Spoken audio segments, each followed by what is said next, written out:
ఈరోజు టాపిక్ వచ్చి great escape of Chhatrapati Shivaji. తెలుసుకునే ముందు లైక్ షేర్ సబ్స్క్రైబ్ చేయండి బ్రో. సరే ఇక టాపిక్లోకి వెళ్తే, ఛత్రపతి శివాజీని ఎలాగైనా ఔరంగజేబ్ దర్బార్కు పంపించాలని దక్షిణ ఔరంగజేబ్ మీరాజ్ రాజ్ సింగ్ కంకణం కట్టుకున్నాడు. కానీ ఆయనను అక్కడికి పంపటం అంత సులభం కాదు. పురందర్ ఒప్పందంలో మొఘల్ మాన్సాబ్ కోసం పనిచేయడానికి రాజదర్బార్కు వెళ్ళడానికి ఒప్పుకునేది లేదని శివాజీ స్పష్టంగా చెప్పారు. దానికి కొన్ని ప్రత్యేక కారణాలు కూడా ఉన్నాయి. ఔరంగజేబ్ మాటలపై శివాజీకి ఏమాత్రం నమ్మకం లేదు. తన మాట నెగ్గించుకోవడానికి ఔరంగజేబు ఎంతకైనా తెగిస్తాడని శివాజీ అనుకునేవారు. కానీ ఔరంగజేబును కలిస్తే బీజాపూర్ నుండి పన్నులు వసూలు చేసుకోవడానికి ఆయన తనకు అనుమతినిస్తారేమోనని శివాజీ మనసులో అనుకున్నారు. మరాఠ్ దర్బార్లో కూడా అదే విషయం మీద చర్చ జరిగినప్పుడు ఔరంగజేబును కలవడానికి శివాజీ ఆగ్రా వెళ్తే బాగుంటుందని అందరూ నిర్ణయానికి వచ్చారు. దాంతో 1666 మార్చి 5న తల్లి జిజియాబాయికి రాజ్య బాధ్యతలను అప్పజెప్పి ఔరంగజేబును కలవడానికి ఆగ్రా బయలుదేరారు శివాజీ. అయితే శివాజీ భద్రత చూసుకునే బాధ్యతను జైసింగ్ ఆగ్రాలో ఉన్న తన కొడుకు కుమార్ రామ్ సింగ్ కు అప్పగించారు. ఆగ్రా రావడానికి ఖర్చుల కోసం శివాజీకి ఔరంగజేబు ₹1,00,000 ముందే చెల్లించే ఏర్పాట్లు కూడా చేశారు. ఆ దారిలో ఉండగానే శివాజీకి ఔరంగజేబు నుండి ఒక లేఖ అందింది. ఆ లేఖలో ఇలా ఉంది: మీరు ఇక్కడకు ఎలాంటి సంకోచం లేకుండా రండి. మీ మనసులో ఎలాంటి ఆందోళన ఉంచుకోకండి. నన్ను కలిశాక మీ రాజమర్యాదలు జరుగుతాయి. మిమ్మల్ని తిరిగి గౌరవంగా ఇంటికి వెళ్ళనిస్తాం. మీరు వేసుకోవడానికి ఖరీదైన దుస్తులను కూడా పంపుతున్నాను అని ఆ లేఖలో ఉంది. అది 1666 మే 9న శివాజీ ఆగ్రా శివారు ప్రాంతానికి చేరుకున్నారు. అప్పట్లో ఔరంగజేబు దర్బార్ అక్కడే ఉండేది. మే 12న ఆయన ఔరంగజేబును కలవాలని చెప్పారు. దర్బారులో శివాజీ రాజా అని గట్టిగా పేరు పిలవగానే శివాజీ ఆయన కొడుకు శంభాజీ 10 మంది అనుచరులను ఔరంగజేబ్ సభలోకి తీసుకెళ్లారు. కుమార్ రామ్ సింగ్ మరాఠా రాజ్యం తరఫున ఔరంగజేబ్ 2000 బంగారు నాణేలు నజర్గా ₹6,000 నిసార్గా అందించారు. శివాజీ ఔరంగజేబ్ సింహాసనం దగ్గరకు వెళ్లి ఆయనకు 3 సార్లు సలాం చేశారు. ఒక్క క్షణం పాటు సభంతా నిశ్శబ్దం అలుముకుంది. ఔరంగజేబు తల ఊపి శివాజీ బహుమతులు స్వీకరించారు. తర్వాత తన సహాయకుడి చెవిలో చక్రవర్తి ఏదో చెప్పారు. దాంతో శివాజీ 3వ హోదాలో ఉండే మాన్సాబ్దారుల కోసం అప్పటికే ఏర్పాటు చేసిన వరుసలో తీసుకెళ్లారు. సభ ఎప్పటిలాగే నడుస్తుంది. కానీ తనకు అలాంటి స్వాగతం లభిస్తుందని శివాజీ ఊహించలేదు.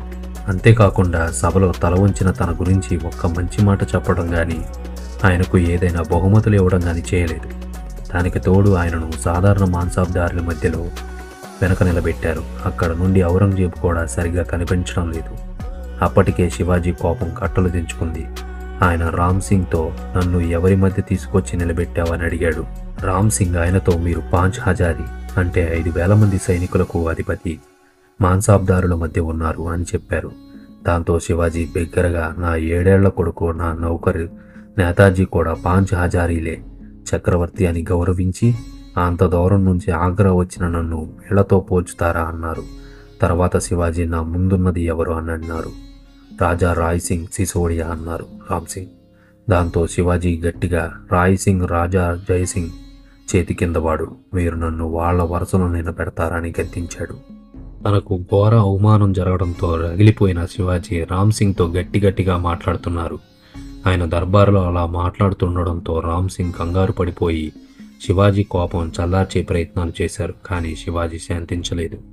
కాసేపు అక్కడ నిల్చున్న శివాజీ తర్వాత ఆ వరుస నుండి బయటకు వచ్చి ఒక మూల కూర్చున్నారు. శివాజీ గట్టిగా అరవడం విన్న ఔరంగజేబ్, ఆ అరుపులేంటి అన్నారు. దాంతో రామ్ సింగ్ చాకచక్యంగా జవాబు చెప్పారు, సింహం అడవి జంతువు, అది ఇక్కడ ఉక్కపోతను భరించలేక జబ్బు పడింది అన్నారు.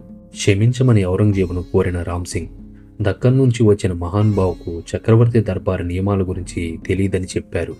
దాంతో శివాజీని పక్కనున్న గదిలోకి తీసుకెళ్లి ఆయనపై పన్నీరు చల్లాలని ఔరంగజేబ్ చెప్పారు.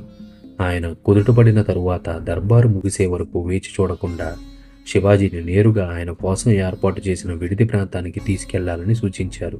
ఆగ్రా నగరం 4 గోడల బయట జైపూర్ సరాయిలో శివాజీకి విడిది ఏర్పాటు చేయాలని రామ్ సింగ్కు ఆదేశాలు అందాయి. శివాజీ జైపూర్ నివాసంలో వెళ్ళగానే ఒక అశ్విక దళం ఆ ఇంటిని 4 వైపులా నుంచి చుట్టుముట్టింది. కాసేపటికే మరికొందరు సైనికులు అక్కడికి చేరుకున్నారు. వాళ్ళు తమ ఫిరంగులు భవనానికి ఉన్న ప్రతి తలుపు వైపు గురిపెట్టారు. కానీ సైనికులతో రహస్యంగా నిఘా పెట్టిన కొన్ని రోజులకు ఔరంగజేబుకు శివాజీని చంపాలనే ఉద్దేశం లేదనే విషయం అర్థమైంది. అయితే శివాజీకి తను ఉన్న ఆ భవనం నుండి బయటకు వెళ్ళడానికి అనుమతి లేదు. కానీ అప్పుడు కూడా ఔరంగజేబు నుండి ఆయనకు అప్పుడప్పుడు గౌరవ సందేశాలు వస్తూనే ఉన్నాయి. చక్రవర్తి ఆయనకు పళ్ళ బుట్టలు కూడా పంపించేవారు. శివాజీ ఆ తర్వాత ఔరంగజేబు ప్రధాన వజీర్ ముల్కుకు ఒక సందేశం పంపించారు. చక్రవర్తి నన్ను సురక్షితంగా పంపిస్తామని హామీ ఇచ్చారు, కానీ అది జరిగేలా ఏమాత్రం కనిపించడం లేదు అన్నారు. తనను చంపడానికి తగిన సాకు కోసం ఔరంగజేబు వేచి చూస్తున్నాడని, కోపంలో ఏదైనా చేసేలా తనను మెల్లమెల్లగా రెచ్చగొడుతున్నారని శివాజీకి అర్థమైంది. భవనంలో బందీలా ఉన్న శివాజీపై నిఘా పెట్టిన సైనికులకు ఆయన ప్రవర్తనలో హఠాత్తుగా మార్పు అనిపించింది. ఆయన చాలా సంతోషంగా ఉన్నట్టు కనిపించింది. తనకు కాపలాగా ఉన్న సైనికులతో ఆయన నవ్వుతూ సరదాగా మాట్లాడుతున్నారు. సైనికాధికారులతో ఎన్నో బహుమతులు పంపిస్తున్నారు. ఆగ్రా వాతావరణం తనకు బాగా నచ్చిందని చెబుతున్నారు. తన కోసం ఎన్నో తీపి వంటకాలు, పళ్ళు పంపిస్తున్న చక్రవర్తికి చాలా రుణపడి ఉన్నానని శివాజీ అనడం కూడా విన్నారు. పాలనా కార్యకలాపాలకు దూరంగా ఆగ్రా లాంటి సాంస్కృతిక నగరంలో ఉండడం చాలా హాయిగా ఉందని శివాజీ వాళ్లతో అన్నారు. ఈలోపు ఔరంగజేబు గూఢాచారులు ఆయనపై రాత్రింబగళ్ళు నిఘా పెడుతూనే ఉన్నారు. శివాజీ ప్రస్తుతం చాలా సంతృప్తిగా కనిపిస్తున్నారని వాళ్ళు తమ చక్రవర్తికి ఒక సందేశం కూడా పంపించారు. ఔరంగజేబుకు మరింత నమ్మకం కలిగేలా తన తల్లి, భార్య కూడా తన దగ్గరకు వచ్చి ఉండడానికి అనుమతిస్తారని శివాజీ చక్రవర్తికి ఒక సందేశం కూడా పంపించారు. ఔరంగజేబు దానికి సరే అన్నారు. తమ ఇంటి ఆడవాళ్లను బందీలుగా చేసే వ్యక్తి ఎప్పటికీ పారిపోయే సాహసం చేయడని ఔరంగజేబుకు మనసులో అనిపించింది.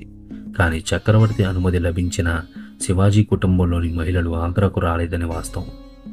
బహుశా ఆ ప్రాంతంలో భారీ వర్షాల వల్ల వాళ్ళు అంతా సుదీర్ఘ ప్రయాణం చేయలేకపోయారని ఒక కారణంగా చెప్తారు. కానీ రోజుల తర్వాత తనతో పాటు వచ్చిన మరాఠా అశ్వికులకు తిరిగి తమ రాజ్యానికి పంపించాలని శివాజీ చక్రవర్తికి సందేశం పంపించారు. చక్రవర్తి స్వయంగా మరాఠా సైనికులను వదిలించుకోవాలని అనుకుంటున్నారు.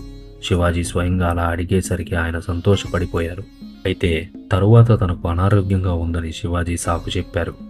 బయట కాపలా ఉన్న మొఘల్ సైనికులకు ఆయన మూలుగులు కూడా వినిపిస్తున్నాయి. తన ఆరోగ్యం కుదుట పడాలని ఆయన ఇంటి బయట బ్రాహ్మణులు, సన్యాసులు ప్రతి సాయంత్రం బుట్టలలో మిఠాయి, పళ్ళు కూడా పంపించేవారు. బయట కాపలా కాస్తున్న సైనికులు కొన్ని రోజులు బయటకు వెళ్తున్న బుట్టలను తనిఖీ చేశారు. తర్వాత వాళ్ళు వాటిని పట్టించుకోవడమే మానేశారు. అయితే 1666 ఆగస్టు 19న శివాజీ బయట ఉన్న సైనికులకు తనకు చాలా అనారోగ్యంగా ఉన్నట్టు, పడుకున్నట్టు తెలిసేలా చేశారు. తన విశ్రాంతికి భంగం కలిగించవద్దని, ఎవరినీ లోపలికి పంపించవద్దని చెప్పారు. అచ్చం తనలాగే కనిపించే తన సవతి సోదరుడు హీరాజీ తన బట్టలు, ముత్యాలు హారం వేసి మంచంపై పడుకోబెట్టారు. శివాజీ కడియం ఉన్న ఆయన చేయి మాత్రమే కనిపించేలా మిగతా శరీరం అంతా ఒక దుప్పటి కప్పేశారు. శివాజీ ఆయన కొడుకు శంభాజీ వెదుర్ల సహాయంతో భుజాలపై వేసే ఒక పళ్ళ బుట్టలో కూర్చున్నారు. దానిని కూలీలు భవనం నుండి బయటకు తీసుకొచ్చారు. కాపలా కాస్తున్న సైనికులు ఆ బుట్టలను తనిఖీ చేయాలనుకోలేదు. కూలీలు ఆ బుట్టలను నగరంలో నిర్మానుష్యంగా ఉన్న వీధుల్లో నుంచి తీసుకెళ్లారు. బయటకు చేరుకున్న తర్వాత కూలీలను తిరిగి పంపించారు. శివాజీ ఆయన కొడుకు బుట్టలోంచి బయటకు వచ్చి ఆగ్రా నుంచి 6 మైళ్ళ దూరంలో ఉన్న ఒక గ్రామం చేరుకున్నారు. ఈలోపు ఆగ్రాలో హీరాజీ రాత్రంతా తరువాత రోజు మధ్యాహ్నం వరకు అలా పడుకునే ఉన్నారు. గదిలోకి తొంగి చూసిన సైనికులకు ఆయన చేతికి ఉన్న శివాజీ కడియం కనిపించేది. దాంతో ఆయన అక్కడే పడుకొని ఉన్నారనుకునేవారు. నేల మీద కూర్చున్న మరో వ్యక్తి ఆయనకు మాలిష్ చేయడం కనిపించిన తరువాత సుమారు 3 గంటల సమయంలో హీరాజీ ఒక నౌకరు కలిసి ఆ ఇంటి నుండి బయటపడ్డారు. వెళ్తూ వెళ్తూ గట్టిగా అరవకండి, శివాజీకి ఆరోగ్యం సరిగ్గా లేదు, ఆయనకు వైద్యం జరుగుతుందని చెప్పారు. కాసేపటికి శివాజీ గది నుండి ఎలాంటి శబ్దాలు రాకపోవడంతో సైనికులకు సందేహం వచ్చింది. లోపలికి వెళ్ళి చూస్తే అక్కడ ఎవరూ లేరు. వారు ఆ విషయం మొదట తమ నాయకుడు ఫలాద్ ఖాన్కు చెప్పారు. షాక్ అయిన ఫలాద్ ఖాన్ ఔరంగజేబు దగ్గరకు వెళ్ళి ఆయన కాళ్లపై పడిపోయాడు. ఆయన నోట అంతా మాయ. శివాజీ అదృశ్యమైపోయాడు. ఆయన గాల్లో ఎగిరిల్లారో లేక ఆయనను భూమి మింగేసిందో నాకు తెలియడం లేదు అన్నాడు. అది వినగానే ఔరంగజేబుకు కూడా చెమటలు పట్టాయి. తన 2 చేతులతో తల పట్టుకొని ఆయన చాలాసేపటి వరకు అలానే కూర్చుండిపోయారు. వెంటనే నలువైపులా తన సైనికులను పంపించి శివాజీ కోసం వెతికించారు.